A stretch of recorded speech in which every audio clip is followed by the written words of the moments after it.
Hey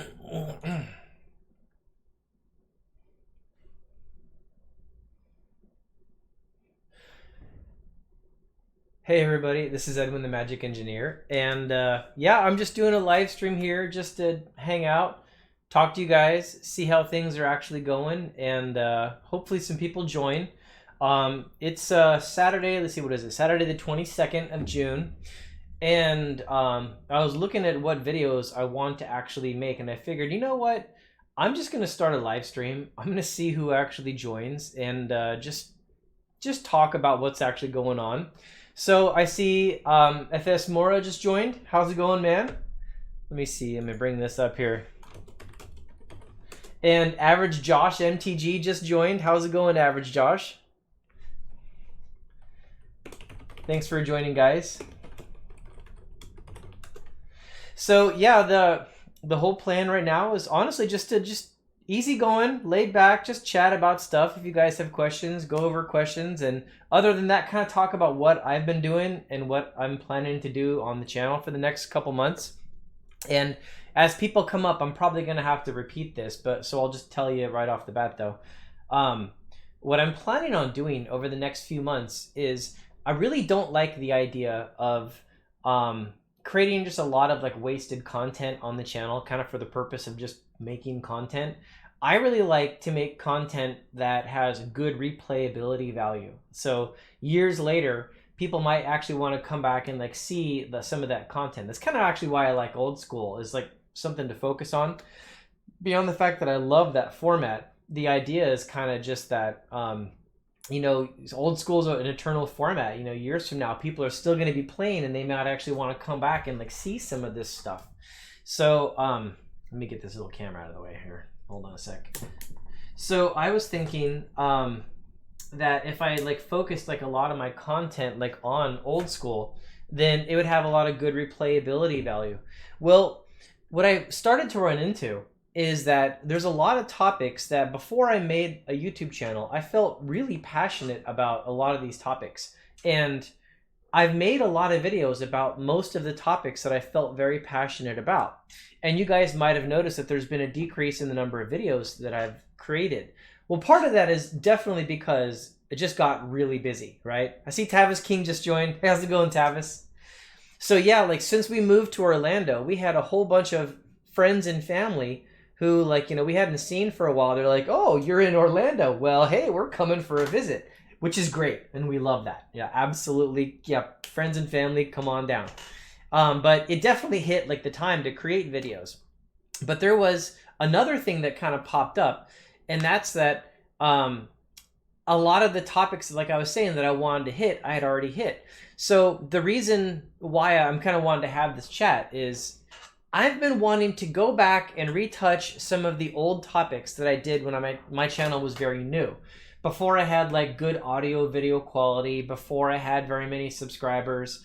I wanted to go back and revisit those, because a lot of those topics, like there's a lot of things that I made videos, and then after the fact I thought, like, you know, I really should have touched on this point. I really should have touched on this point. I should have like really tried to like flesh these out and do a bit more editing on the videos. So I don't generally want to go remake content, but in this case, like some of those are so like old videos and such low quality, I figured it would be really good to actually go back and remake a lot of those videos. So that's something I'm planning on doing in the next couple months, going back and remaking old videos. And kind of the questions come up like, do I want to actually like delete the old videos when I remake them, or should I just leave those up, or should I just hide them? I haven't really decided that yet. So yeah, that's a topic that it's kind of like bouncing around in my head about what I want to do. But yeah, specifically, if I don't think I'm going to bring like something really good and valuable to the table with a video, I just generally just don't make a video. And so sometimes you guys just don't hear from me for a little bit. And that kind of sucks for the people that kind of want to consume, you know, some interesting content. But, you know, it is what it is. I've always kind of just preferred to make really good content or just not do anything at all. Okay, so let's check in with the logins here. So we got FS Mora here. Average Josh is in. I see Tragic Slip has joined. And we got Tavis King. So thanks everyone for joining. And yeah, guys, go ahead and start chatting with each other, asking me questions if you want to. this is kind of really just more of like just a hangout kind of thing. I just turned on live stream and figured, what the hell? Let's see what actually happens. Oh, I do have a couple things cool to show you guys here. So this is a really cool card that there's a local old school group called the Tampa Bay Togs. And Tavis King and I just got to go travel over to Tampa, Florida, and we got to just spend the day playing with the Tampa Bay Togs. And one of the guys who like runs the event, his wife did all these really cool altars. And we each got to like roll dice and then see who got to go first, second, third, whatever. And then we got to go draft one of them, and this is the one I picked. I thought this was really fun because it was, if you notice this disintegrate, right? Summers in Florida, this is what they're like. They're really hot, right? So you just feel like flesh is melting off your bone. And then towards the end of the event, they actually let us go back and draft another because they had some extras. So this is the second one that I went up and got. I got a really cool Gloom that got a little bit of altar on it, mostly just, a mention of the Tampa Bay Togs. So Average Josh said, I really like your deck tech vids. I enjoy all the different takes on the format. More of that would be sweet. Okay, Average Josh, I'm definitely planning on doing more deck techs, specifically the budget and the mid-range ones. And Tavis will attest to that. Like, I always ask people when I meet them and they say, hey, I know about your channel, I watch your videos, I always ask, what's your favorite kind of video and your favorite content? And what I get almost every time is I love the deck techs and I like the budget videos, and that's how like they got to know me. That's almost always the feedback. So I'm definitely I'm for sure gonna focus on that. What makes that difficult though is in order to do the deck tech videos, there's an awful lot of background work that has to happen, because I don't want to just make a deck and just barf it out there. I want to actually put something out that's really enjoyable, that's good, that can actually stand toe to toe with most other decks. And that just requires an awful lot of playtesting, right? I mean, I can build a deck just like that. It takes nothing, to build a deck. But to really refine it, you got to take that deck and now you got to play it against maybe a really aggressive rug type deck, maybe against a dead guy L, play it against a mono black, play it against the deck, of course, play it against something that's very control oriented.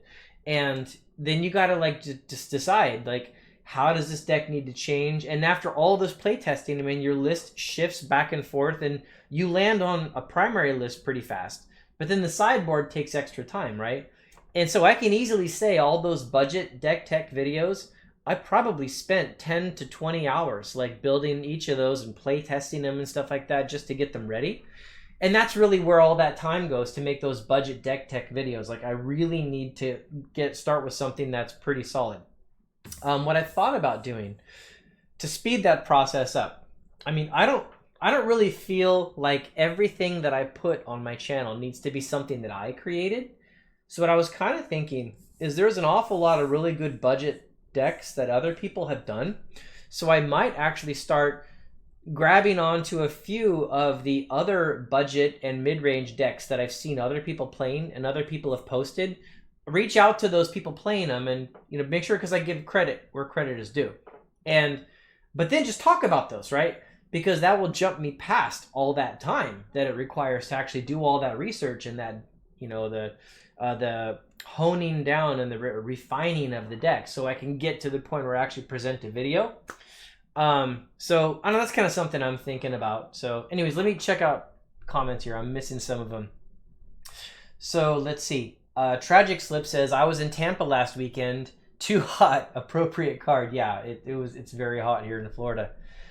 Deltron 9322 says, I almost went to that event in Tampa, was out of town for work though in the last minute. Okay, hey, cool. Deltron, if you do get a chance to say hi, to show up if I'm ever there, please say hi, tell me what your YouTube handle is so I can try to connect the dots here for your real life face and then the avatar online. Nevermore was asking, any updates to your turbo stasis list? Yeah, so Nevermore, there's a Turbo Stasis 2.4 that I showed in some Instagram pictures. I think I showed the main deck list and I never showed the sideboard.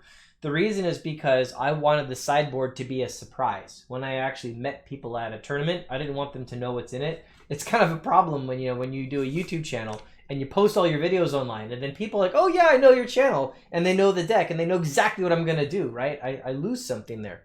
So I kept the sideboard back, but Turbo Stasis stayed at 2.4.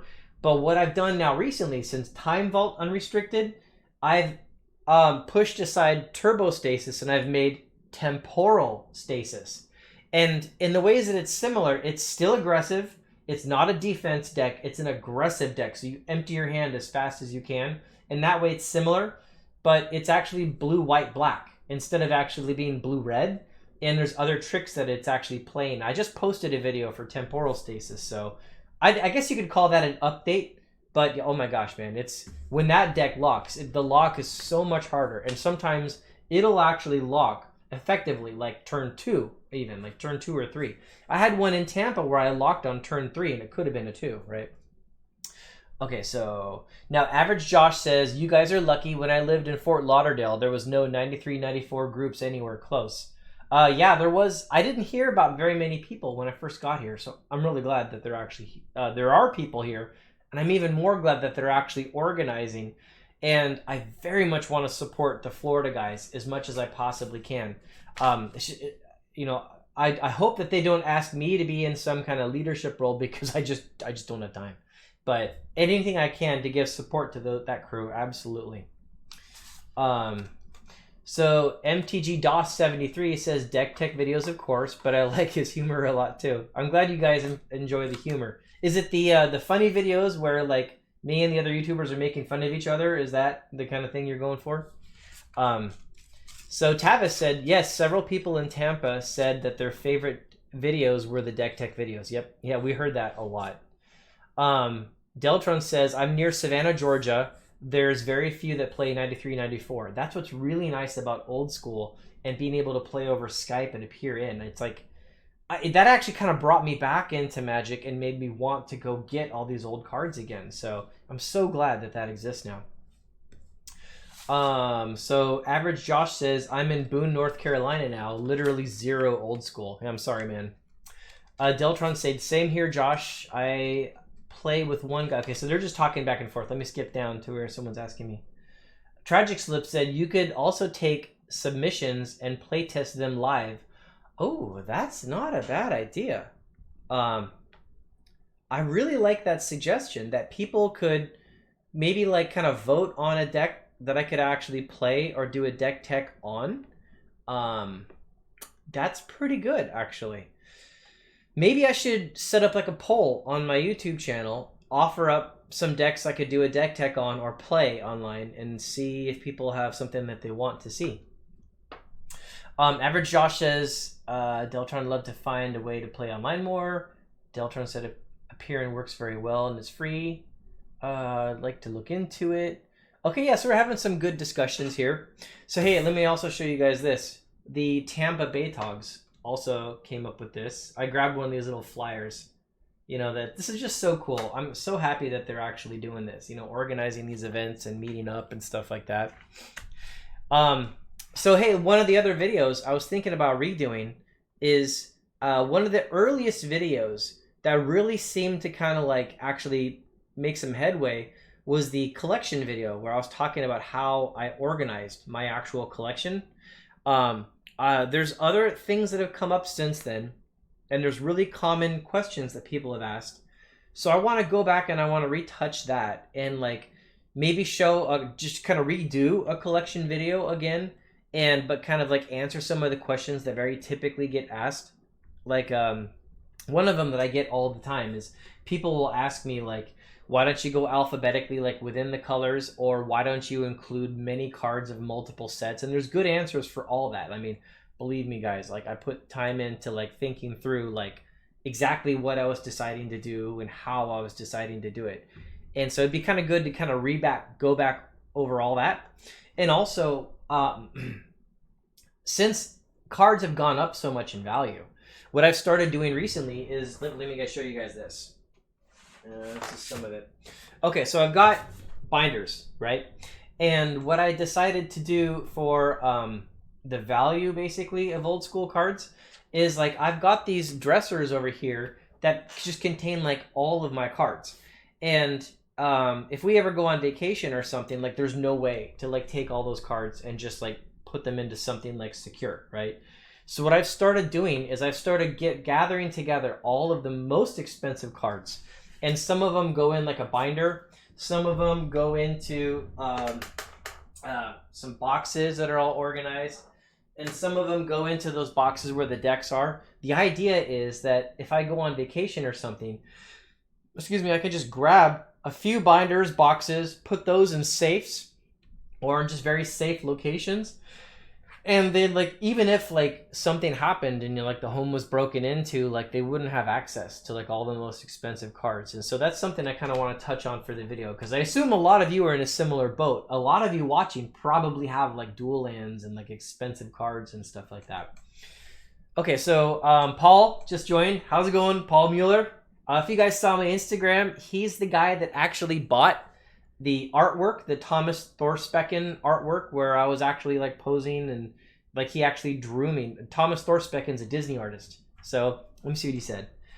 ETME, I'm competing in the New York Old School Tournament, partnering with the New York Stacks. I think he meant to say Stock Exchange. Stacks, maybe Stacks it to play on words. Stacks Exchange Vintage Open 6 in July. I'll be running Powerless Tax Edge. Any tips? Ooh, Powerless Tax Edge. Tax Edge is a really interesting deck. I think it's difficult to play that deck correctly. And one of the best things you've got going for with Tax Edge is that people don't know how to play against it because it's not something they've seen very much. The Randy Bueller version that I saw, I've never ran into that before he played it. He might have created it. I mean, I'm sure other people have thought of, like, land tax and Land's Edge and stuff like that, but the way he did it with, like, 5 colors and very defensive and stuff, it's very amazing. I'd have to really think about Powerless version of it and how well that would actually work. So, hey, Paul, can you send me a picture of the deck list and let me get back to you with thoughts on that. Oh, and as for meta tips, you know, I'm not familiar with the New York Stacks Exchange group and what the meta is. So, I mean, you tell me what that meta is and I'll definitely give you feedback. And because, I mean, if everyone shows up with creature decks, then there's ways to build. If everyone shows up with control decks or the deck, there's ways to build. If people show up with budget, that even changes it, right? So yeah, I need you to give me some feedback on what that meta is. Oliver said, Edwin, I just wanted to say your channel is awesome. Well, thank you, Oliver. You're awesome too. And Mitch said, I second the motion. Thanks, Mitch. Hey, Jacqueline joined. Hey, Jacqueline. Oh, yeah, my collection is insane. Okay, so Jacqueline is the wife of one of my friends. Jacqueline, do you actually have a Magic collection? Or is that Clint logged in for Jacqueline? And so Tavis, okay, now they're talking. The Disney pieces. Oh, Stacks is a play on words. Okay. So the New York Old School Stacks, I guess that is what they're doing. Oh, hey, let me show you this artwork, guys. This is cool. By the way, if there's something in the background here you guys want to see, just ask me about it, and I'll grab it and talk about it. Okay. So I have these. Now, these are not the originals. These are Xeroxes, but I think this big one here might be original. Anyways, this is a Xerox copy of the artwork that Thomas Thorsbecken did. Okay, is that's way too light. Okay, there you go. You can see that a little bit now. So this was actually drawn by a Disney artist. Like, so my wife is in art classes, and the Thomas Thorsbecken is actually her teacher, and they needed someone to model, and their previous model took off. So that she signed me up and just said, hey, guess what? I signed you up to be the model in my art class. I'm like, okay. And so then I got excited about it and said, like, you know what I'd love is actual sketches of, like, me playing cards. But they wanted me to bring, like, a lightsaber and stuff like that. So anyways, so this is the first one. No, this isn't the first one.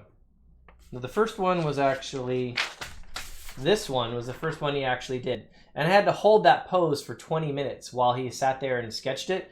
And I actually took out a turbo stasis deck, and I was actually playing the turbo stasis deck. But then like I stopped at some point and just took a pose like I was really worried or concerned about where the game was actually going. And then this is one I was trying to make a face that I was actually just losing the game. So sorry, it's hard to get it straight. It's just it gets so washed out. And here's one where I put on the Bernardo glasses. And it was funny, like while I was in this pose, the artists in the room were drawing, and I was doing the Bernardo thing, and I was like teasing them like while they were actually drawing me. I don't know, it was fun. Now this one, I actually took my custom saber there, and I brought it in, and I was doing all these lightsaber poses, and this is one that they actually did. I had to hold this for like 15 minutes or 10 minutes. No, this was 10 minutes. It was really hard, actually. Like I was in all these positions. I was like sweating because when you gotta like hold weight over your head and just stand still for like 10 minutes, you get really tired. So I think this one actually is an actual sketch, and the others are just printouts. Okay, so let me see what everyone's saying here.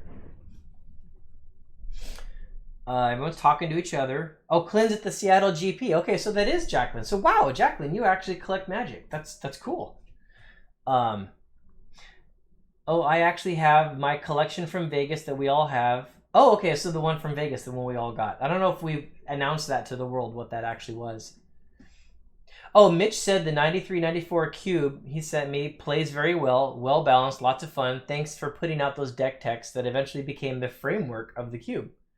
Oh, really? Oh, that's cool. So all of the deck text is what you use to build the cube, basically. That's cool. So Tapped and Ready says, "Hey Edwin, we love you." Hi Tapped and Ready. Who's we? You and a friend are there? Oh, so Tavis said that is a pretty nice collection from Vegas, Jacqueline. Oh yeah, so he's talking about all those packs and stuff like that. But yeah, guys, I don't know if we've ever told everyone about that. Oh, hey, something else to tell you guys about.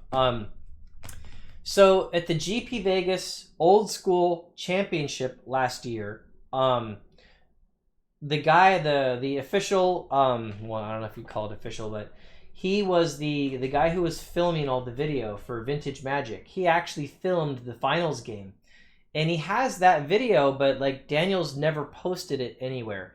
And so I've been bugging Dan asking about like where all those videos are, because I either want him to go edit those or I want to go edit them, because I mean, it was like, you know, for first or second place at the championship, and it was me and a friend that I used to play with like 25 years ago. We're both squaring off there, and it would be fantastic video. So I'm going to try to get my hands on that video, and so I can edit it and put it on the channel, at least get him to actually do it. So I'm really looking forward to that. And for Vegas this year, if I can, guys, it's still not 100%. I would love to be able to attend the Vegas Magic Fest that's coming in like mid to later August. It's not 100% yet, but I'm doing everything I can to try to see if that's going to be possible. If any of you are going to Magic Fest Vegas, I'd love to see you guys. And I'm not going to like work a booth or anything this year. There's no set to like plan to like play in any of the tournaments. If they have an old school or a vintage or a legacy, I might play in those.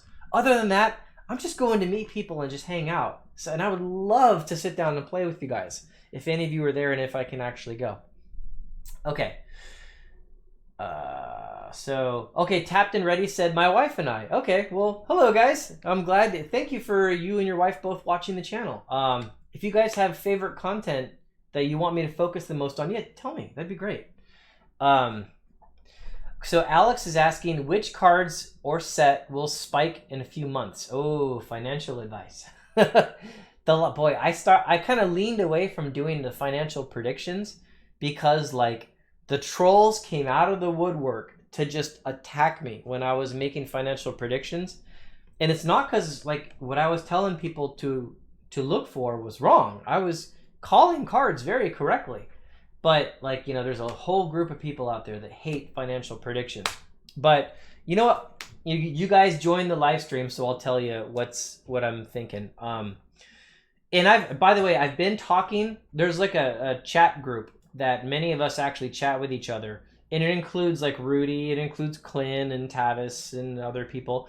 And I think all of us are a very similar mindset. All of us generally think old school, the prices are a little squishy. They're probably going to continue being soft for a little while. But what all of us are seeing is that, it's always that balance of supply and demand trying to meet each other. And then if one of them wins, prices go up or down, right? And what it seems like is like the prices came down from those late 2017, 2018 highs. The prices have pulled back a little bit. And but what I've seen is a large number of cards came into the market because all the investors were basically selling. But a lot of players and collectors have been coming in and they've been buying those cards.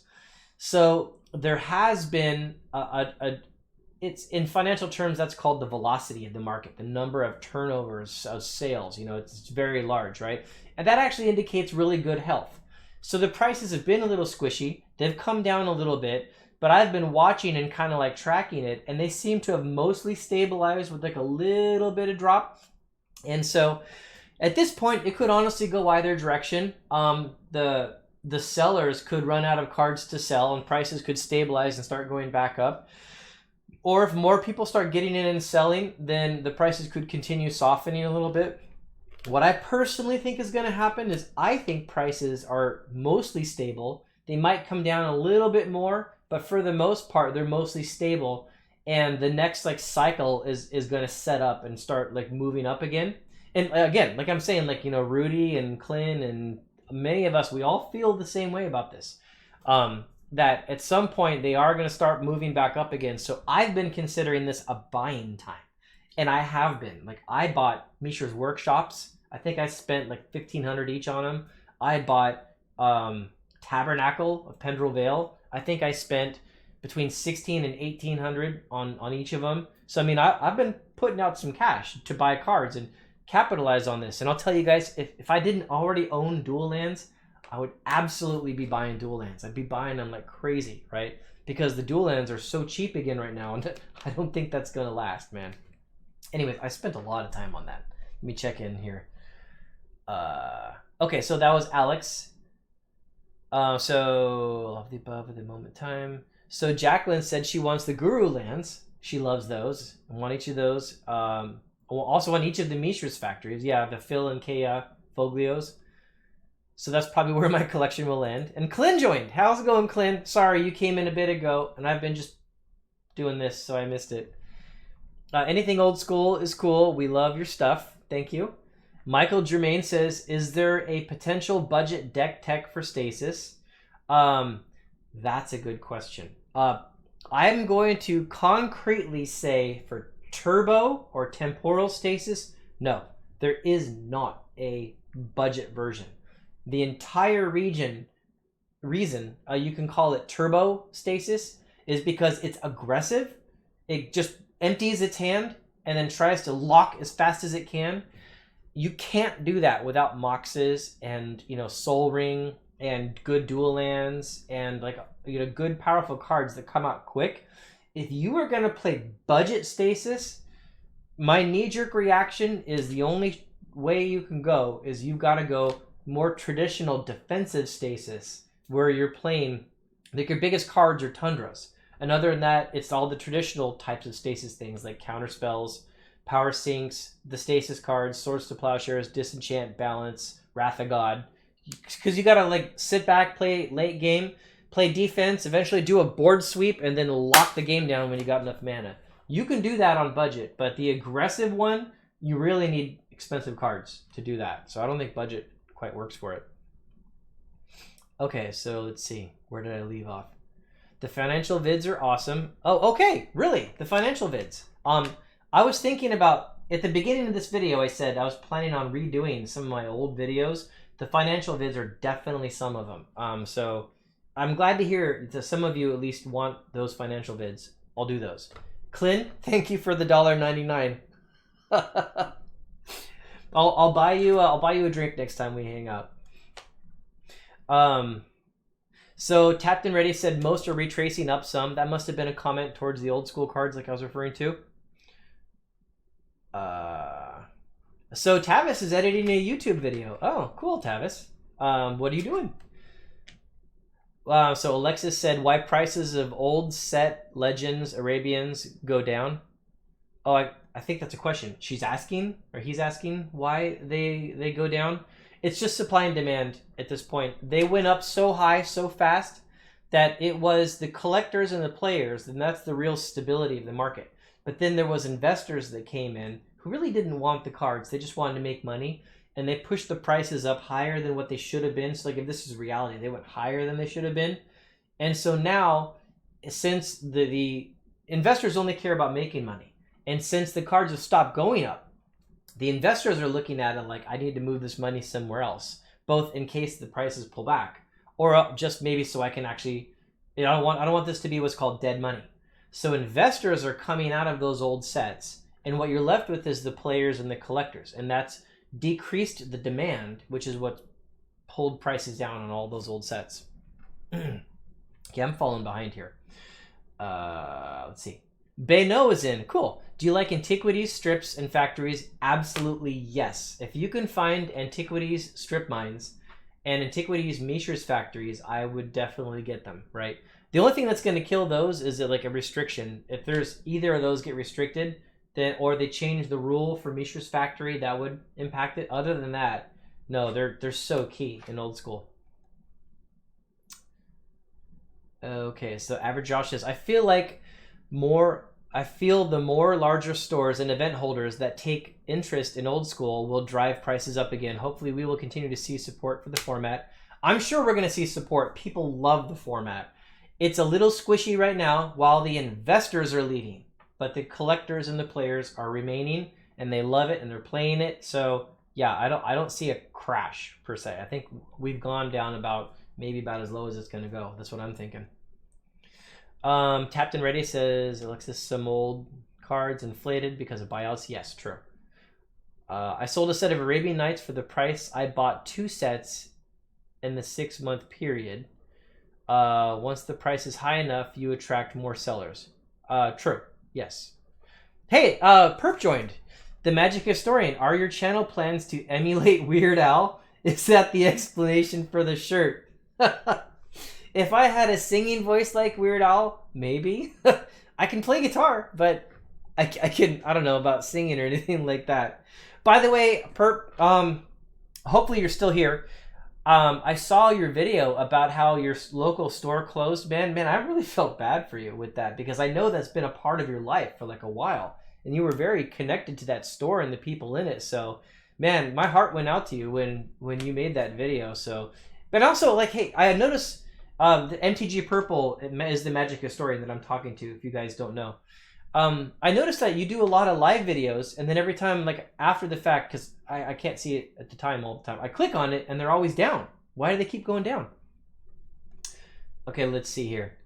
Kismet Stasis used to be such a pain. Yes, indeed. And my Temporal Stasis does have Kismet and Stasis, but it is not a slow defensive Stasis deck. I mean, it'll try to lock and win by turn 3 if it can, right? It's not slow. It's very different. So Michael said, thanks for the advice. Very appreciated. So Carl Chan said, hey, you're streaming again. Yeah. I've always planned on streaming. Just been a little bit busy lately. And, you know, it's funny, like, you know, my wife and I talk about, are we going to do a live stream this Sunday? And we'll always be like, well, I don't want to start a stream unless I've got like a really juicy topic to talk about or something really fun. And so then, like, I've been kind of back and forth on it, and I just haven't done it because I didn't want to waste your guys' time, honestly. I value your guys' time. And this time I'm just like, I'm just going to start a video. We'll see who joins. So let's see. Okay, hey, I'm falling behind here. Tragic Slip is saying hi to Perp. Christina loves the financial vids. Okay, another vote for financial vids. I will do more of those. Again, remaking old financial vids that many of you maybe have never actually seen. Then Clint plugged Tavis's channel. Weekhands. Yes, the Weekhands are the ones who are selling. Gene Madere said, do you think MTG Arena game will influence the creation of cards in the future? What I mean is a video game needs certain type of balance that isn't the same requirements of the card game. Okay, so that's a really good question. Wizards is very focused on Arena. They're getting another revitalization of Magic, and there's a whole different crew that's involved in it. I mean, I don't have any inside information. My gut says yes, they would let Arena influence the design of cards. And Clint saying checking for fakes, laughing at perp. They wanted to know where I learned everything. I sent them straight to Tavis. So yeah, if you guys ever have questions about identifying fakes, Tavis King, man. Sorry, Tavis, I'm sending people your way, but dude, the dude is really good. Weird Ed. Yeah, like Weird Al, right? Weird Ed. That's the shirt, right? It's a Florida thing. What can I say? So Gene said, do you imagine they will ever switch where the cards become digitized in the future for esports purposes?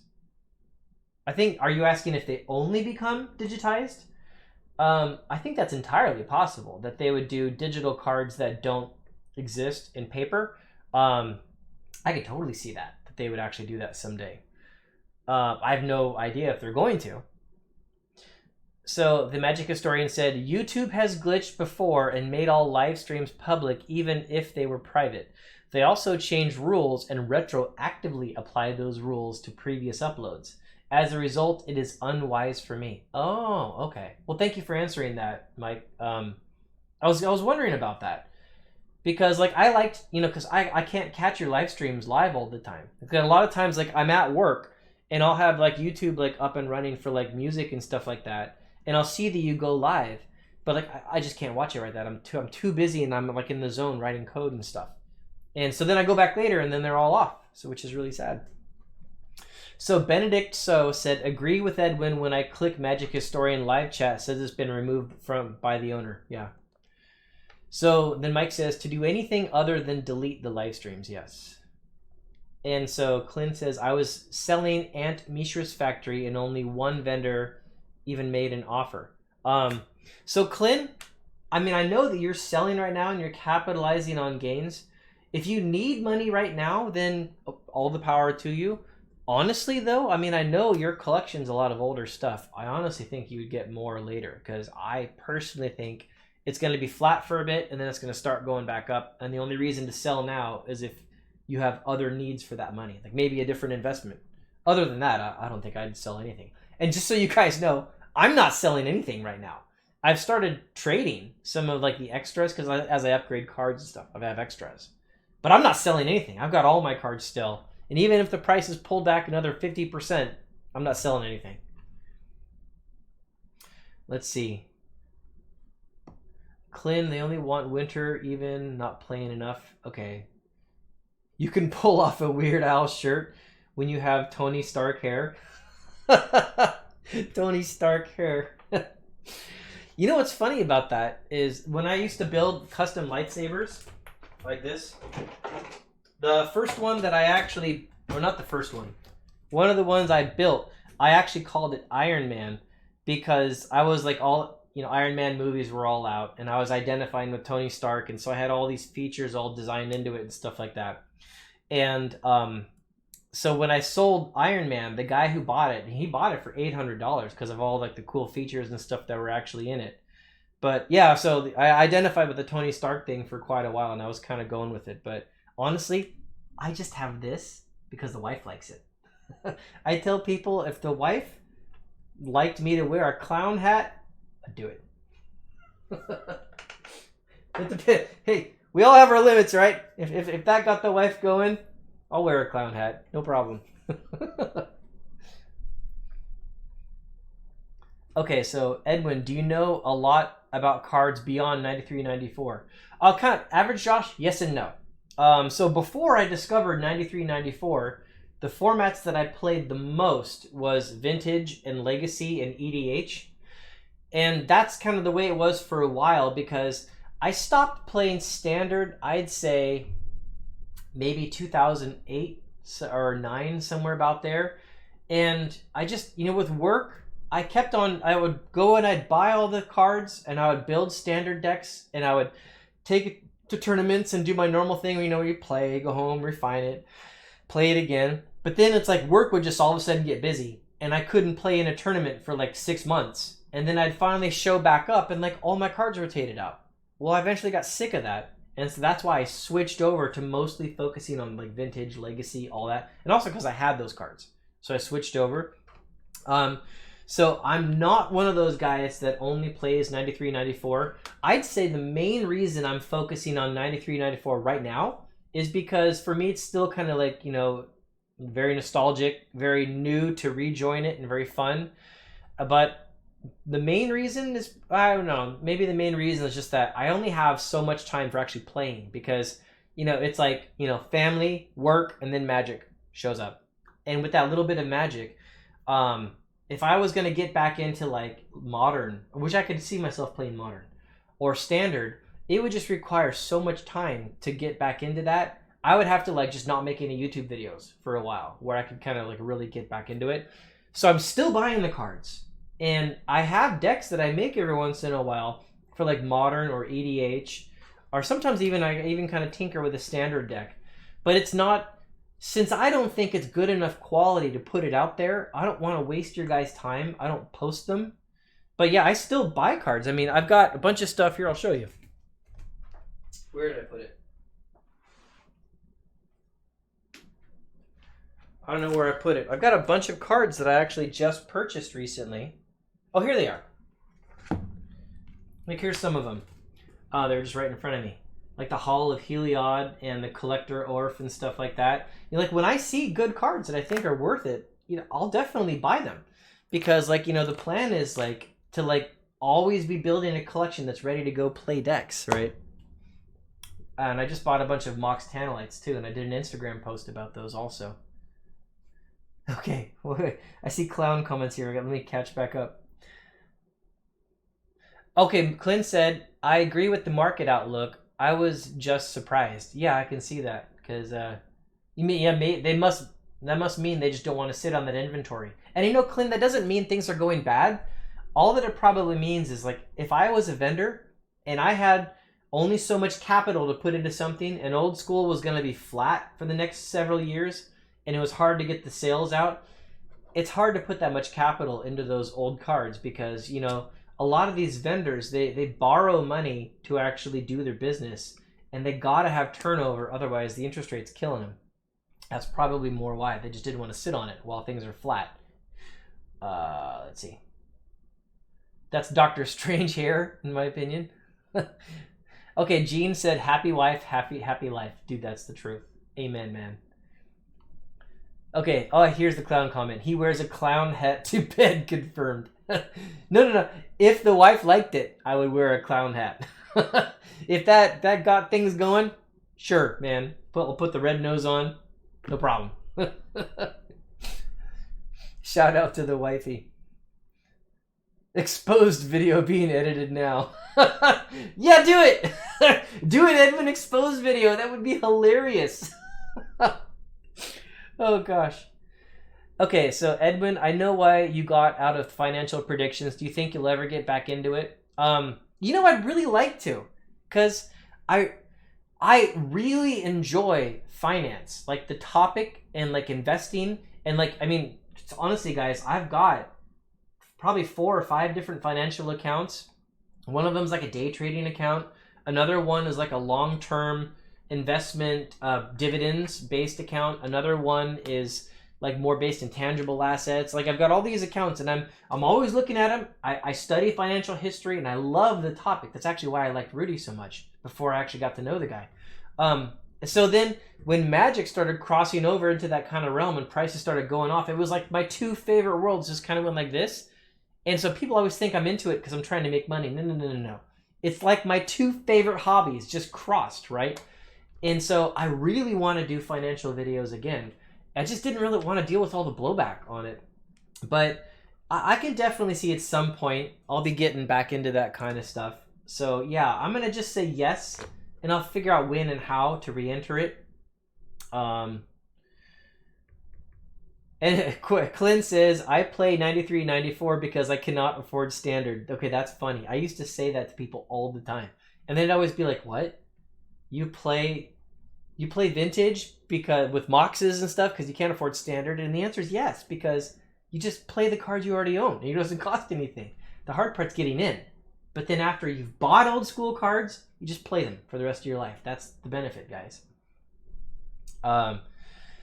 Carl Chan said, do you think functionally better reprints of reserve list cards could have a negative impact on them? On the prices, I think you mean. Pushing reserve list cards out of the competitive play could hurt the demand. Yes, that would. And I think Wizards actually has a clause in the reserve list where they're specifically saying they will not do functionally better reprints. So I think you can just toss that out. They're not going to do it. So Average Josh says, I play 93, 94 in Commander. In your opinion, would getting rid of those really hard to find foil cards for capital for old school cards be a good idea? Average Josh, absolutely yes. If you're worried about your collection losing value, and it's not even because you're trying to make money, you just don't want it to go down in value, absolutely go into old school cards. The cards that are the original print, it doesn't even have to just be reserve list. If you go buy like an original Antiquities card and it's not reserve list and you get it at a good price, it's going to be pretty stable because people always want those originals, right? They're always going to have some value, especially now that there's formats kind of created around it. And I think, honestly, any new card has potential to get reprinted and just get murdered in terms of price, which is no big deal. If cards are like a few cents, 50 cents each, but when you start spending like $100 for one copy of a card, now you need 4 of them for a standard deck, then yeah, danger, man. I mean, you're going to get hosed because they're going to reprint that and they're going to go down in value. But so, I mean, I can see both sides of that coin. Like, I don't necessarily want people to come flooding in as investors in old school, but I will definitely tell you, I think your money is much safer in the older cards, especially like reserve lists, but very highly played, like a Beta Lightning Bolt. Oh my gosh, fantastic card to buy, right?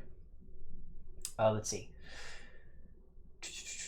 Mitch said, are you grabbing an Echo of Eons? Yes. Actually, I almost bought 2 Echo of Eons, but I decided not to because I was looking at that and it's an expensive card to kind of like make it work.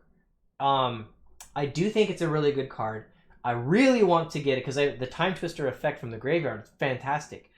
I think, though, people are going to discover that it's not quite so easy to just play it. Even if you have it, you don't always, like Time Twister, you don't always want to cast Time Twister. Sometimes it's better for your opponent than you, right? So I think people are going to rush into it, so the price will be high, but then they'll discover it's not as easy to play it correctly. And so they'll start to kind of come out into the market as more Modern Horizons are made. So I think Echo of Eon's price is going to come down, and I'm going to wait till they get cheaper and then just go buy them. Other ones, I think, are definitely going to go up, right? Like the Mox Tanlites, those might go up, actually, is my long-term prediction on those. Okay, so sorry, Carl Chan. Now wait for 10 minutes for Edwin to get my question. Let me see which, scroll up. Okay, that's the reprint one. Yeah, sorry I'm behind, guys. Sorry about that. I would enjoy an Edwin exposed video from Perp. Yeah, me too. Perp, please do an Edwin exposed video. That'd be funny. Average Josh, tragic playable Lotus. Better than dual set. Okay, he's answering him. F for finance videos. Okay, so Justin and FS Mora, I don't understand what you guys mean by F for finance videos. I'm not sure. So Benedict said, me too, Edwin. I buy cards so I don't have enough time to play some formats like Standard or Modern. Recently bought some cards for Modern Horizon. Yeah, man. I mean, when you're a busy, full-time career kind of person, whatever it is you're doing, and like you just don't get to play very often, it is very frustrating to go spend all this money on cards and then they all just rotate out, right? Tragic Slip, I don't sell until I have another investment to buy that offers better return. Yeah, good call in general, right? If something else you think is going to go up and you got all this money in this investment, then yeah, go pick that one up, right? Yeah, good call. By the way, oil is something I'm looking at right now. If you guys are wondering like what I'm looking at stock-wise, because it's a complicated answer. I'm not going to go into it here. I bore all of you. But I think there's the petrodollar relationship is very important. And I think that with everything that's happening in Iran, I think the United States has a vested interest in pushing up oil prices to keep Saudi Arabia happy. I'm expecting oil to keep going up. And so I'm bullish on oil long term, and I've been trading USO stock in order to day trade oil. So if you guys are wondering what I'm thinking. So thank you, Jeremy, for the $2. Woo! I made $2. Old school for life. Okay, I'm almost down at the bottom, by the way. Why don't you feature more actual gameplay? That's what we old schoolers enjoy the most. I actually have 6 or 7 old school games recorded. I felt like if I just started posting a lot of old school playing games, you guys would get bored with it and feel like, oh, well, he's just kind of like checking out and going the easy route. I don't know, maybe you guys feel differently about it. Question for all of you, do you guys just want to see more old school games being played? I've got a lot of them. I've got videos recorded, and I could post them, but I didn't know if you guys would enjoy it or not that much. Okay, Tragic Slip said, in my opinion, the stock.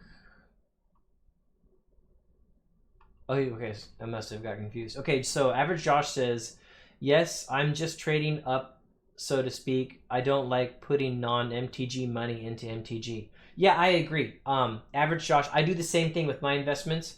I've got a section of investment that I want for real estate. I've got a section for aggressive, risky stocks. I've got a section for kind of like blue chip stocks. I've got a section for dividend paying stocks, right? And like I try not to cross those over, right? It's funny because Daniel Chang and I, like when we're talking, he's always like, I'm not going to say what the investment is. He's like, Edwin, you need to sell all these investments and go buy magic cards. And I'm always like, no! We go back and forth on that. Okay, so Tavis said his phone died. He's back now. Tavis, you're doing this on your phone? Okay, so thanks for sending people my way, Clint and Tragic Slip. Yep. Yeah, I've been sending people your way too, Tavis. An awful lot. You're amazing. Okay, so do I listen to any old school podcasts? I was listening to All Things Considered by Brian Manolakos, and I was enjoying it too. And then he actually started busting on me a little bit. So that kind of really, I don't know, that tainted it quite a bit. Like when I bought 6 Shahrazad's, and so I had just 2 extras for trading. Brian Manolakos thought that he needed to bust my chops for that, and so he was all over me, and like that really kind of turned me off to that. But I do also I see people are mentioning, Justin Carter said Timmy the Sorcerer.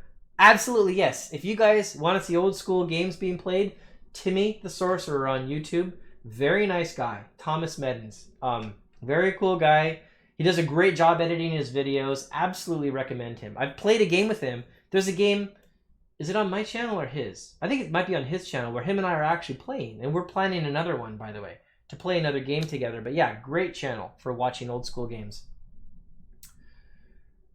Okay. So Carl said, yes, more old school videos, please. Okay, gaming. Yeah, you guys, others, you feel the same way? You want to see just more old school games being played? Tragic Slip, yes to play vids, especially if they are fan-generated selected lists. Okay, I really like that suggestion. You know what? Give me a second, guys. I'm going to write that down, because that is such a good suggestion. I've got my Star City Games pad here for making track of games, and I'm going to write down that idea. In fact, I'm going to write down, I think it was Tragic Slip that said it.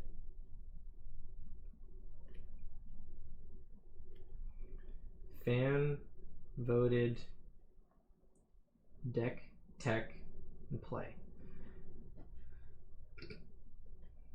Okay, cool. I got a note to myself.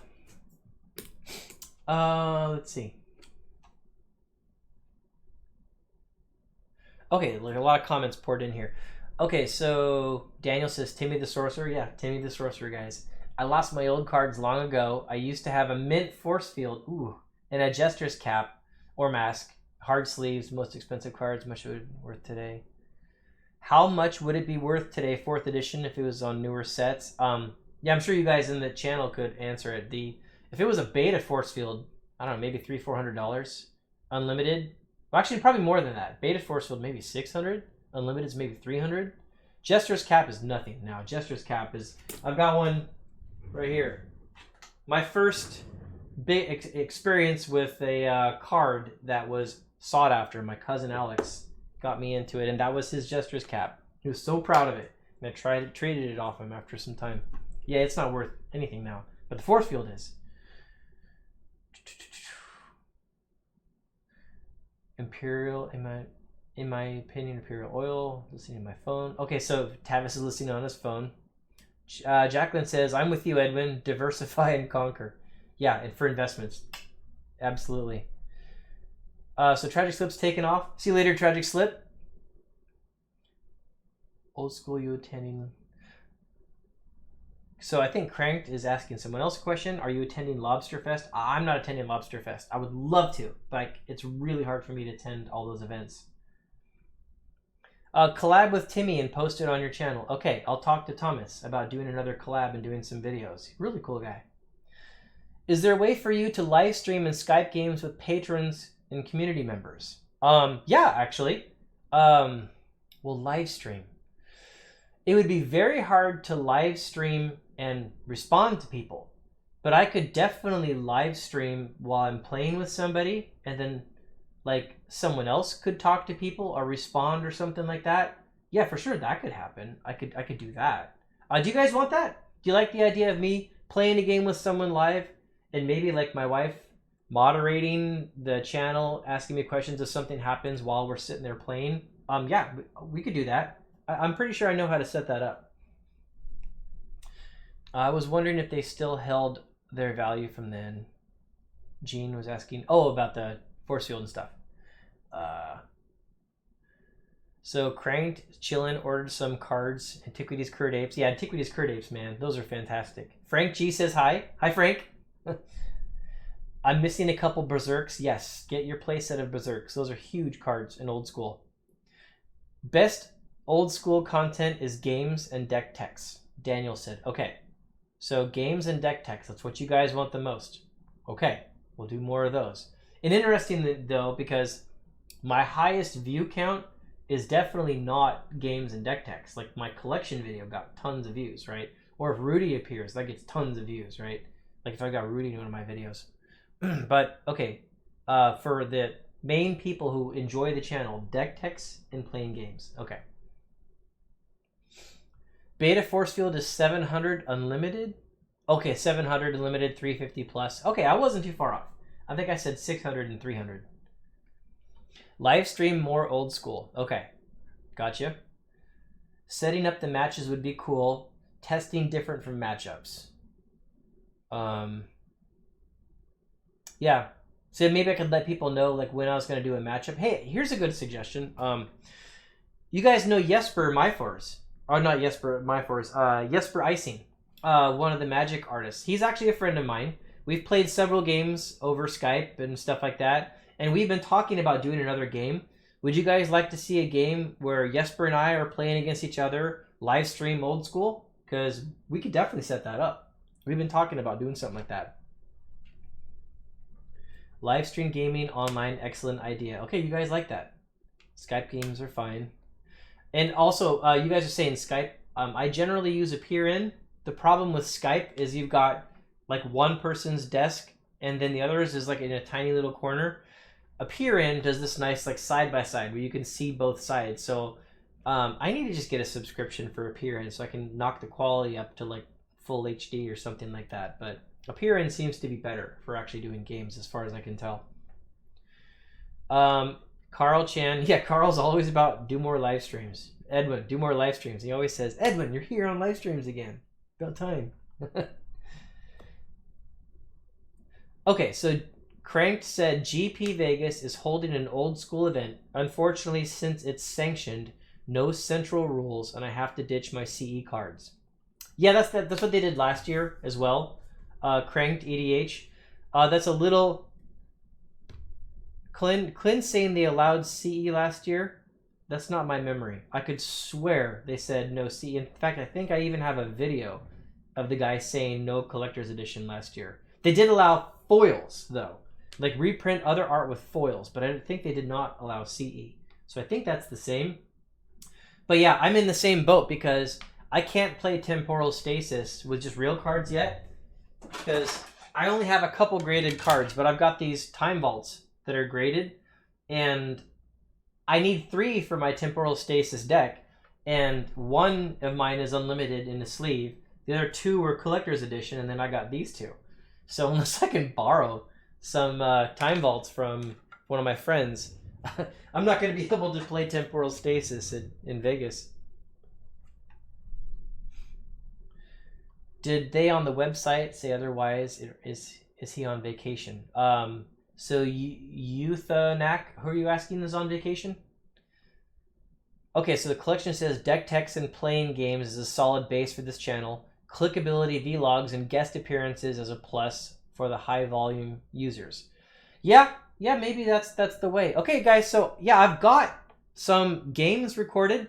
I'm in a league right now. Well, 2 leagues. One of them is the Northern Paladins. They're an amazing group of old school guys, and they have a Facebook group where they coordinate, and Joseph Freshwater is the main guy. And the Northern Paladins are doing an old school tournament right now, and I'm in it, and I'm in a block with some other people, and there's like 5 matchups I needed to play, and I've done 3 of those matchups, and one of the guys dropped, so I've only got 1 matchup left. Then we'll go to the finals, and I've won all my games. So far, there's 1 more to do, but I'm probably going to go to the finals. And so I'm playing those, and I've been recording some of those games. And then the Summer Derby, that's ran by David Firth Bard, and that's on the main MTG Online Facebook group. They just started their tournament, and I think they have like 120 people in that one, and they're going to maybe at the end have up to like 150. I'm in that as well, but that one's Atlantic rules. The Northern Paladins is CE rules. So I'm using 2 different decks, one for each of those 2 formats. So yeah, I could be recording a lot of those games and posting those online. I'll definitely do those. And if you guys want to play like with me, join those tournaments as well, unless we can figure out a way to like set up some games. Which is, by the way, I've been doing a lot of actual games with people over Skype and appear in. Maybe some of you in this channel have actually been playing with me, but people are like, where are you at, Edwin? Like, I've been playing. I've actually been playing games, and it's been fantastic. Okay.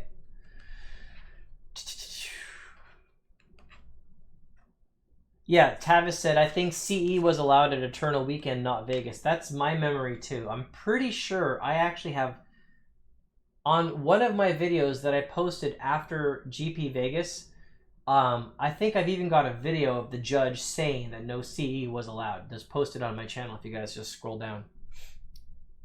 Let's see. Where was I at? Skype is very sketchy. Avoid using it if possible, in my opinion. Live only. I've only seen streamers getting DDoS attacked from sipping up, giving out their info accidentally. Yeah, so yeah, I'm fine with avoiding Skype, mostly because like I don't get the good side by side. Oh, Bano said don't crack them. I think you're referring to the time vaults. Yeah, I'm probably not going to crack those because they're 9s. One's a BGS 9, the other one is a PSA 9. I'm not going to crack those out. If I really needed them, I would just sell those, use the cash to buy some LP versions, and then take the extra money and put it back in the bank, right? So people are talking back and forth. I should crack them. Don't crack them. Okay, so Eternal Weekend, yes. SCG uses Eternal Rules. Frank says he's with Carl. And Carl was saying crack them. Okay, so people told me to crack them out. I'm asking if you are on vacation because of the vacation shirt. You know what, guys? When you live in Orlando, Florida, it's honestly like, I mean, unless you're at work, it's almost like you're always on vacation. Like I cannot tell you how often my family and I go to Disneyland or Disney World, like with all the various parks. And we started going to the water parks recently. All the time, man. We're at the Disney parks all the time. And we've also got a Universal Studios annual pass, so we go there pretty often. And we just recently got the Kennedy Space Center annual passes as well. So yeah, we're going to those spots all the time. And so it's like you're on vacation all the time when you're in Orlando. So yeah, when you're not at work, put your Hawaiian shirt on and go for it, man. Yeah, Tavis said the same thing. When you're living in Florida, every day is like a vacation. Seriously, guys, it is. Like this house that I'm in, I love this house. It is the biggest house. Well, no, it's not the biggest. The biggest was Texas. This is the second biggest house I've ever had. It's almost as big as the Texas house. It's a new house, so everything is nice. And it's like, my God, this house in California where I grew up would be so much money. 10 times the cost, at least. But here in Florida, we can actually afford it, right? It's crazy how nice it is. And we're only like 2 miles from the Magic Kingdom. So, like, with that kind of real estate and it's still affordable, it's like, oh my gosh, man. Okay, so let's see. Crank DDH said, maybe Central Rules makes it a tad more affordable. Agreed. Yeah, because the strip mines balances things out. CE cards are printed by WotC after all. Yep. Albino Collection says Florida equals vacation. Yeah, absolutely. Albino Collection. And so yeah, hey, Albino Collection. There's several accounts that I see where people are posting pictures of turtles, like young baby turtles, a lot of them albinos and stuff. I see some on Facebook, I see some on Instagram, and then there's, obviously this is a YouTube account. Are they all the same person? Is that all you? Or is there multiple accounts? I've been a little confused about that. But you know, how many people can there be that post pictures of baby albino turtles? Oh yeah, I agree, Carl. Collector's edition cards look very pretty. I totally agree. Crank DDH said, all my basics are signed CE in my hippie deck. And Euthanax says, it is allowed to bring proxies and have graded cases next to you to show you have the real cards. In official tournaments, WotC tournaments, no, you cannot do that anymore. That was years ago when they used to let you show your proxy and say, here's my real card. Not for those, but for smaller events, they might. By the way, I got a stack of cards here. This whole stack of cards is something I just traded for at the Tampa Bay Togs event, which is also where I got, you know, the cool card with the Tampa Bay Togs. So I was trading with a guy named Chan, and you guys, like, some of you were asking where finances and stuff are going for these old school cards. So this is what I've got. I mean, these are all cards I didn't have before a few weeks ago. They're all beta basic lands, right? The whole stack is beta basic lands. And these were going for almost up to $50 just a bit ago. And since these ones are mostly like LP condition, like I was able to trade and get them for like around $10 there. And so I just loaded up, absolutely loaded up, because I'm like, oh my gosh, that's fantastic. I've been getting beta dual lands ever since they were like $2 in price, just so I have like lots of them for building decks and stuff like that. So yeah, guys, if you're worried about where Magic is going, and like, I'm not saying making money, but just like trying to keep your invested money safe, absolutely old school cards are the way to go. And now is like the time to just scoop them up, man. And I am, absolutely. So yeah, this is something I just got. Tons of beta basic lands.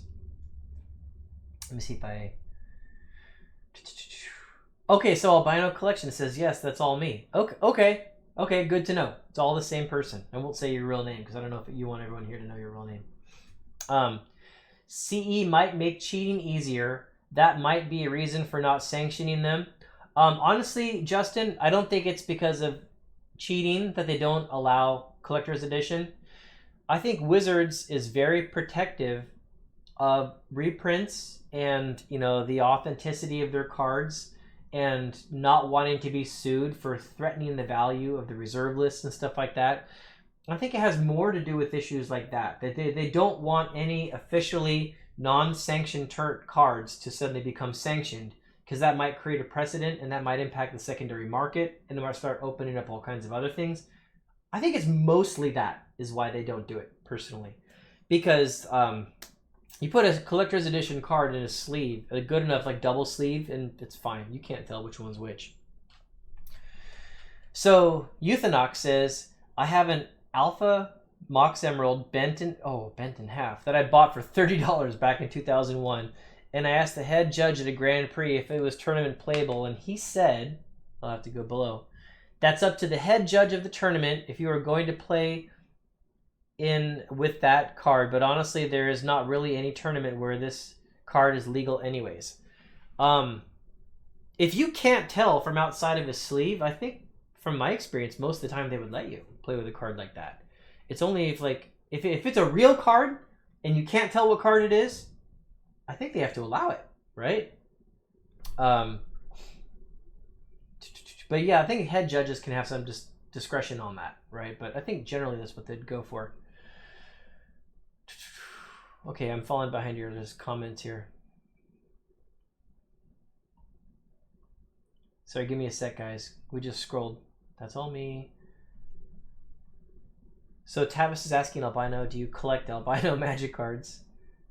And Steve said, ever check out Liga Catalana Old School 93-94 channel? It's from Mexico, but good old Magic. If it's Spanish, then no.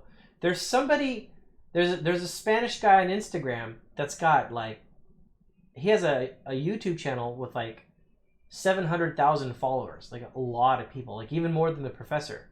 And he does like artwork and stuff like that. And he started talking to me over Instagram. And is that the same guy? I don't really know. But if it's Spanish, I'm probably not going to follow it because unfortunately I don't speak Spanish.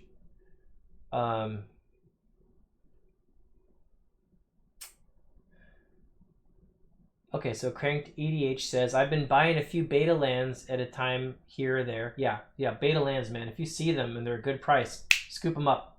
Absolutely. Don't let those things sit, man. Guaranteed people are going to want those.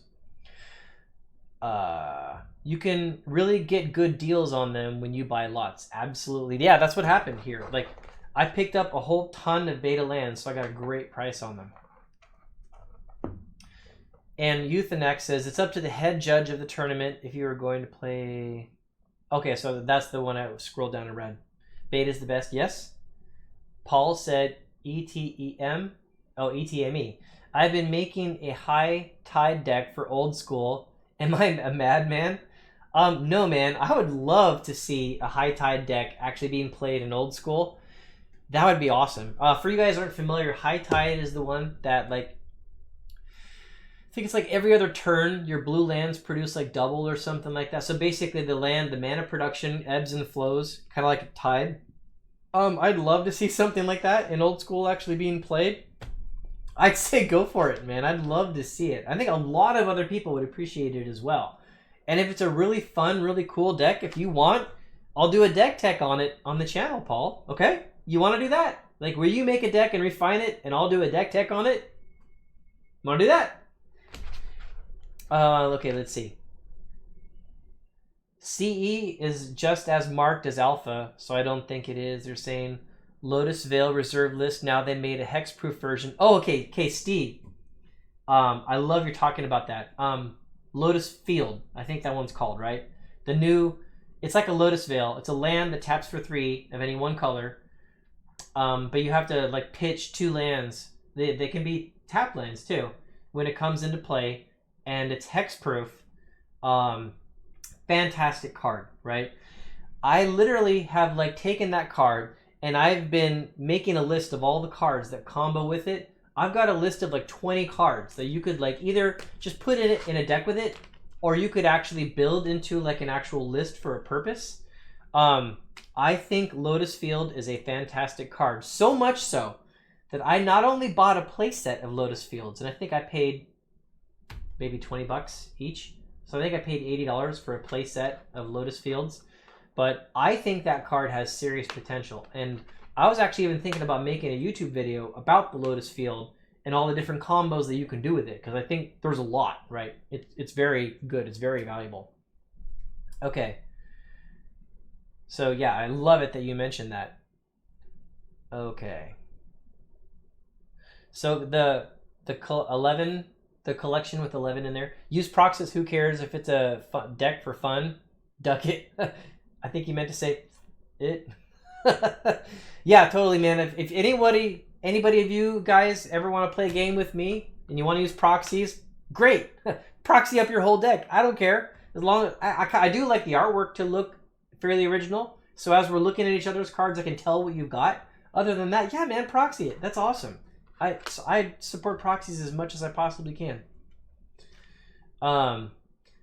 It's like the judge was making fun of me because there is no sanctioned tournament where a Mox Emerald is legal. That would not surprise me. I've seen a lot of Magic the Gathering players and judges who are just very demeaning to other people, and it's like, I don't know, they just want to put other people down. That's how they lift themselves up. It would not surprise me to see that, unfortunately. That new Lotus Land is busted for Commander. Yeah, that new Lotus Land is fantastic, man. It's seriously, I've got like 20 combos. I'm ready to like start posting about it. Okay, so that channel, not in Spanish. Lotta Beta P9 Play. Oh, really? Okay, so I'll have to check that channel out. If it's English and they're playing beta stuff, yeah, I'm gonna go see it. Kid Icarus is great to pick up deals off auction. Yes, I have personally bought an awful lot of cards off of Kid Icarus on eBay. So yeah, if Kid Icarus, if you're watching, thank you for selling cards and having such good prices. I've definitely bought from that guy. High Tide is all islands. Tap for an extra U this turn. Yep, High Tide is a very cool card. Paul, go for it. I play Candelabra, High Tide, and EDH. It's sick. People get salty. People just get salty in EDH when they can't play their cards or they just lose badly. And actually, that's part of the trick. When you play EDH, the political thing, not pissing people off, is a big strategy for like doing well at the game. You piss everyone off, and they're just gonna kill you, right? Okay, sweet. I'll make the deck. Okay, Paul's gonna make it. Good, Paul. Awesome. Let's do that. Not paid by the channel, but I think 93, 94 fans would like it. Okay, Steve. Okay, you're talking about that Spanish channel. So Youth and Access feels like tournaments are all about standard and modern. Yep, Wizards pushes standard and modern an awful lot. And I got nothing against standard and modern other than two things. Two big beefs I got with Wizards for standard and modern. One of them is I wish that they slowed down the card rotation. That's my own selfish desire. So people that just can't keep up with the time could actually get in there and actually like buy the cards and have time to play it before they all rotate out. That's one. My second complaint about standard specifically is I don't think Wizards of the Coast does enough time developing the cards. And I'll tell you specifically what I mean. Everyone knows when they make a broken card, that's an obvious mistake. Duh, right? You know, obviously they shouldn't do that. My beef is a little bit different. My beef with their lack of playtesting is that they make so many cards that are garbage. That's what I don't like. Like if you go buy a full booster box of cards and like 36 packs, 15 cards per pack, and you got 2 cards in the entire booster box that you're like, yes, this is cool, I'll play with it, and everything else is crap, right? That pisses me off a little bit. Because I personally feel like if they're going to create this sandbox that you play in, and they want people to only buy the new cards and use the new cards in standard, don't sell me cards that are ridiculous, stupid cards that I'm never going to use, right?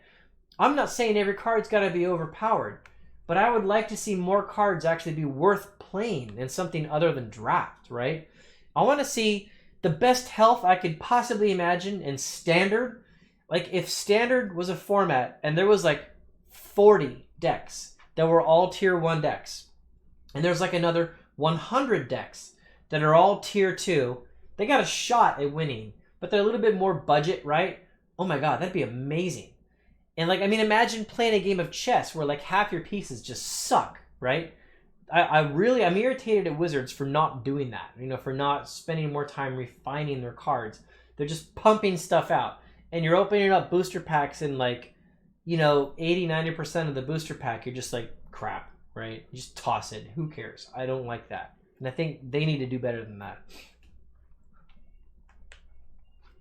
Okay, let's see. Kid Icarus usually sells at a premium because of the store's reputation. Yes and no. I've gotten good deals from Kid Icarus. Yes, Legacy and Vintage are left to the wayside for Wizards of the Coast. They just don't care about those formats. Anything Eternal, they just don't really care. Other than EDH, but they kind of have their own thing now. They've taken that over. And I'm going to make a video about that, actually, by the way. Sets come out too damn fast. Yep. I quit standard a while back. Yep. Yeah, that's exactly one of my complaints. I just don't have time to, like, you know, build decks and go out there and play. I'm just too busy, right? And I know not everyone has that problem. Some people will get bored But if anyone wants to know my opinion on it, yeah, I think they come out too fast and they rotate out too fast.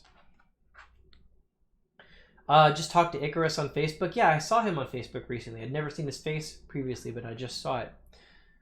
Let's see. Facebook has changed the game with buying and selling Magic cards. I agree. Yeah. eBay even more, so I'd say.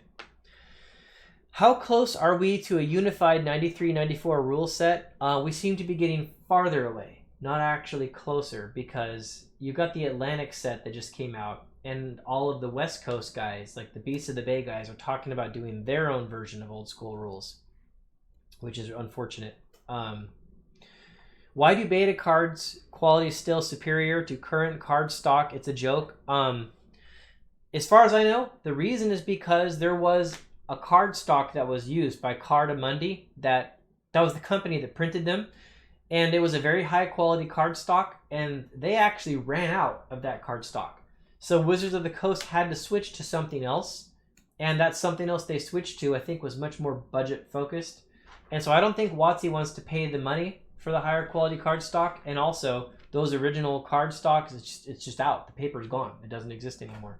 That's actually one of the reasons why it's hard to counterfeit it, if you know how to check for the card stock. Let's see. They definitely designed a lot of recent cards to upend Legacy Vintage. Yeah, they've been doing that for years. Like when Skull Clamp got printed, everyone's like, what are you guys thinking? Skull Clamp? That's stupid. Everyone knew that was dumb. Tellurian Academy. When Tellurian Academy came out, everyone was like, what are you guys thinking? Right? Wizards. In chess, half your pieces suck. Kind of yes and no, Justin. They're not as good as the queen, sure. But, I mean, the pawns definitely play a role, right? They definitely play a role. So many Magic cards that get printed, like I would never even put them in a deck. They're just so stupid, they would never go in a deck. That's the restrictor, in my opinion, anyways.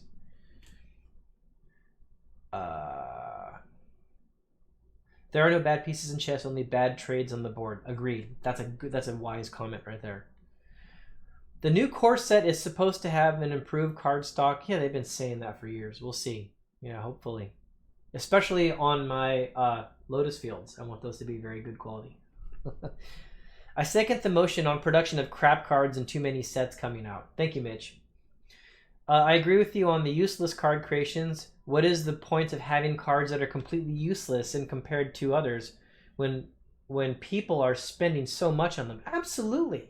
If you guys are going to, especially WotC, you're charging me $6 a pack for Modern Horizons, don't sell me crap cards. Things that I get, open a pack, throw them in a junk bin and never to play them again. Nonsense, man. I call nonsense on that. Card stock is getting better, but much worse than the 90s. I don't honestly. Tavis, when was the worst era for card stock, if you're still on? The Albino Collection. Swedish is the most tuned format. I don't know. I'm a little on the fence about that. Because, like, in Swedish format, you see, like, people will get a big draw. Like, the guy will draw, like, a Library of Alexandria, and he'll just win the game. Because he drew Library, and the other guy's got one strip and can't deal with it. I don't consider that balanced and tuned, personally. I think EC is honestly more tuned and balanced. However, playing with 4 strip mines is not as much fun. Like, and so Brian Weissman and I, like, we actually talk. And actually, like, I disagree with Brian and I agree with him. Brian says that he wants Library of Alexandria either banned or 4 strip mines, right? And that will balance the format. I don't disagree with him on that. I think he's right in terms of balance. Where I disagree, though, is I don't want to play in a game where a library is banned. I mean, I love Library of Alexandria. I would rather lose a game to Library every once in a while than see it go away out of the format, because it's just such a fun card. I enjoy the card so much, right? And he hates that because he wants balance. I mean, he's such a spike player. Okay, where did I lose off here?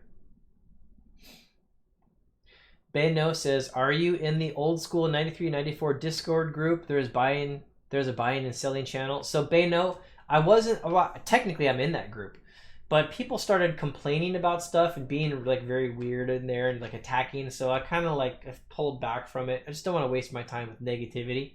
Hope is it better now? The Discord Magic group, are they better now? If so, yeah, I'll come back in.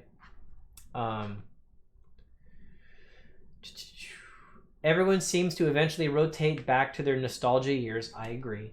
I started in 1999, so to me, I am the most hyped about playing middle school pre-modern. Very much enjoy the 7-point Highlander. Very cool. I totally agree. I was talking with Open Boosters about this a little bit ago. I was telling them that he's so big into beta because that's when he started, and I kept on trying to make the point that for many people, when they start is their beta set, and they're very nostalgic about it. I absolutely believe that. The Magic Historian says improved card stock compared to the junk they make currently still leaves a lot of room for the improved stock to be substandard. Yeah, true. Yeah, good point. Inflation. As far as useless card as of whoops, it just moved. As far as useless cards as of recent, they've gotten better from everybody knew about that. Modern Horizons has some good uncommons, yes, but terrible commons. I haven't looked through the commons as closely, but yeah, interesting. I'll go look at that.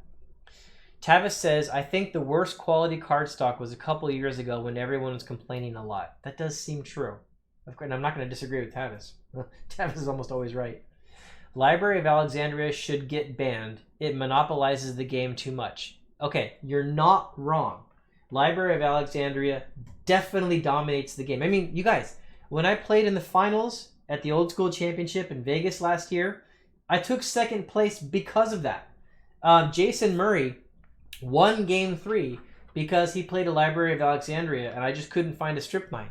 And I took him. I was playing aggressive Rug Crazies deck. He was playing the deck. I got him all the way down to 4 life. And he eventually was able to just draw so many cards, he was able to deal with it. Guaranteed he would have lost that game if he didn't have Library. So I agree, and that's true.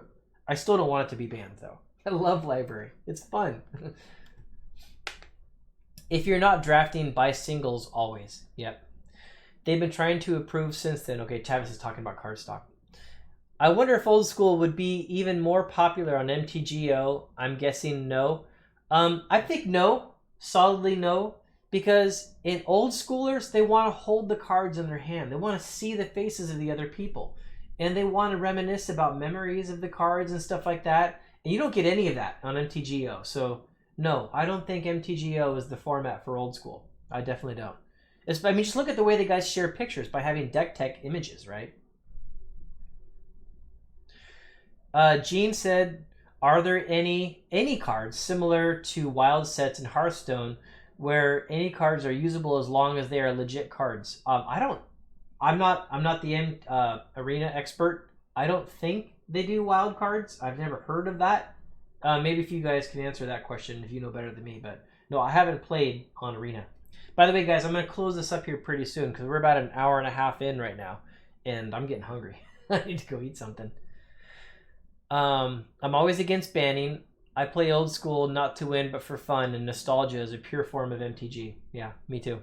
I quit MTG after Mirrodin and Kamigawa because I was pissed with the newer additions and direction that Wizards took. I come back a few months ago and standard old Type 2 is much more like old Extended. That's interesting. I've heard people quitting for various reasons over the years, many times. A lot of people exited, I think, around Tempest, Urza's block. A lot of people exited around the Mirrodin block. It ebbs and flows. 4 strips equals 1 library. I agree. Yeah, it's a true comment. 4 strip mines do balance out library. It's just not as much fun. I regret selling my collection in 98. I sold my Moxen for 100 and 40 for duels. 40 duels at 10 to 20 each. Yeah, man, a lot of people did. A lot of people were in that same kind of boat. I sold a Magic collection at the end of college, which was 2000, 2001 as well. And I sold it for $4,000. And there was I had Beta Power 9, had full dual lands, many of which were beta. I had 4 workshops, 4 bazaars. I mean, I had all that and I sold it for $4,000, right? Yeah, I feel your pain. And I've had to buy back in recently too. I've since repurchased everything. Ouch. Yeah, me too, man. I think the worst card stock was during the Amonkhet Hour of Devastation era. Yeah, maybe. Playing Magic is not MTG. There's no gathering. It's not MTG. There's no gathering. You need human interaction. Agreed. There's a lot of answers to library. Yeah, there is, but in old school, there's not a lot of answers to library, and playing Ice Storm, Stone Rain, Sinkhole, all that in your deck it's a dead card if they don't have library. A lot of times there's better cards to use and you end up regretting it. Strip Mine works pretty good, right? So anyways, guys, I think that's a good spot to stop. We've been going for, where is the total time here? I don't know. Yeah, there it is, hour 30. So we've been going for 90 minutes. I'm starving. I'm going to go swim in the pool, hang out with the wife and kid. And yeah, thank you everyone for joining and chatting and stuff like that. And this was a lot of fun. I enjoyed this. This was very ad hoc. And I really appreciate all you guys spending some of your Saturday with me. And I hope you go have a great rest of your weekend. Bye, everybody.